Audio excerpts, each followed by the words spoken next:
আসসালামু আলাইকুম রহমতুল্লাহ। বিরসত্তবিন্দু সকলে কেমন আছেন? আশা করি সকলে ভালো আছেন। সো আমি আজকে আপনাদের সাথে এমন একটা বিষয় শেয়ার করব, যে বিষয়টা উপর যদি আপনি আমল করতে পারেন, আশা করা যায় ইনশাআল্লাহ তাআলা আপনি কিয়ামতের দিন আরশের নিচে ছায়া পাবেন। সো আমি সেই বিষয়টা দিকেই যাচ্ছি। তো এই বিষয়টা সহিহ বুখারী শরীফের ভিতরে মিন জালসিন ফিল মসজিদি ইয়ান্তাদিরুস সালাহ এই অধ্যায়ের ভিতরে আছে। হাদিসটা 660 নম্বর হাদিস। হযরত আবু হুরায়রা রাদিয়াল্লাহু তাআলা আনহু থেকে হাদিসটা বর্ণিত।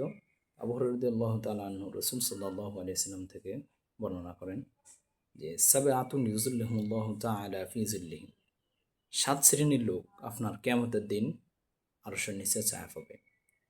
এক নম্বর হলো আল ইমামুল আদিল, ন্যায়পরায়ণ বাদশাহ। আপনি ন্যায়পরায়ণ বাদশাহ কথার ক্ষেত্রে হতে পারে বা যে কোনো কাজের ক্ষেত্রেও আপনার এই ন্যায়পরায়ণতা হতে পারে, অর্থাৎ হকের পথেই থাকা সর্বদা।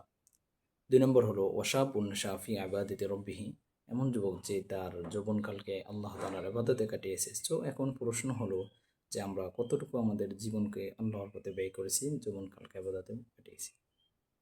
3 নম্বর হলো ওয়ারাদুন কলবুহু মুআল্লাকুন ফিল মাসাজিদ, কোনো কিছু হাদিসের ভিতরে আছে ফিল মসজিদ, তো যার অন্তরটা সর্বদা মসজিদের ভিতরেই ঝুলন্ত থাকে, অর্থাৎ সর্বদা ওই মসজিদের প্রতি আগ্রহ থাকে, যে কখন আজান নামাজের সময় অপেক্ষা থাকে।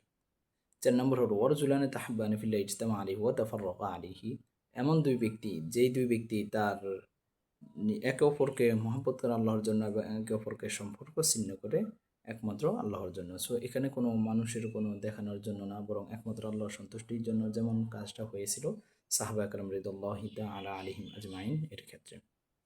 তারপর 5 নম্বর হলো ওয়ারজুলুন যাকাল্লাহ খায়ালিয়ান ফাফাদাত আইনা, এমন ব্যক্তি যে ব্যক্তি জিকির করে আল্লাহর এমন অবস্থায় যে তার দু চোখ থেকে অশ্রু প্রবাহিত হয়। তো আমরা সর্বদা লক্ষ্য করতে হবে, আমরা যখন আল্লাহর জিকির করব, তখন আমরা যদি আমাদের ভিতরে এই আলামতটা যখন প্রকাশ পাবে, তখন আশা করা যায় ইনশাআল্লাহ তাআলা কিয়ামতের দিন আল্লাহ তাআলা আমাদেরকে আরশের নিচে ছায়া দিবেন। 6 নম্বর হলো ওয়ারজুলুন তলাবাতহু যাতু মানসিবিন ওয়া জামালিন ফাকালা ইন্নী আখাফুল্লাহ, এমন সুশ্রী, এমন ধনী মহিলা আপনাকে ডাকতেছে এমন অবস্থায় যে মুবাশশারাতে ফাহিশা, অর্থাৎ আপনার জন্য অশ্লীল কাজ করার জন্য আপনাকে ডাকতেছে, তখন আপনি বললেন ফাকালা ইন্নী আখাফুল্লাহ, আমি নিশ্চয়ই আমি আল্লাহকে ভয় করি, ওই কাজ থেকে বিরত থাকলেন। সো আপনি যদি ওই কাজ থেকে বিরত থাকেন, আশা করা যায় ইনশাআল্লাহ তাআলা এমন অবস্থায় আপনাকে এই কাজের প্রতিদান হিসেবে আল্লাহ তাআলা কিয়ামতের দিন আরশের নিচে আপনাকে ছায়া দিবেন।